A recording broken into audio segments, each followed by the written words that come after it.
ஏண்டா இந்த விஜய தொட்டோம், ஏண்டா விஜய் கூட இருக்கிற அந்த மக்களை தொட்டோம்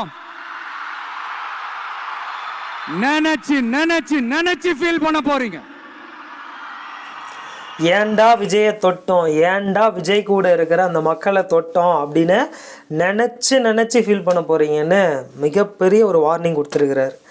எஸ், என்னப்பா தளபதி விஜய் அவர்கள் இவ்வளவு கான்ஃபிடென்ட்டாக எப்படிப்பா பேசுகிறாரு அப்படின்னா, எஸ், இது புதுசாக கட்சி ஆரம்பித்து இப்போ தான் வந்திருக்கிறாரு அப்படின்னு தளபதி விஜய் அவர்களை இப்போ பார்க்குற நபர்களுக்கு இதுக்கு முன்னாடி படத்தில் பார்த்துருப்பீங்க. ஏதோ ஒரு படம் நடிச்சிருப்பார்.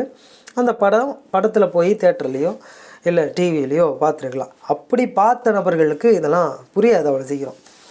ஏன் அப்படின்னா, இவர் ஒன்று சொன்னால் கண்டிப்பாக அதை நிறைவேற்றி காட்டுவார். எவ்வளோ அடிபட்டாலும் சரி சும்மாலாம் இருக்க மாட்டார்.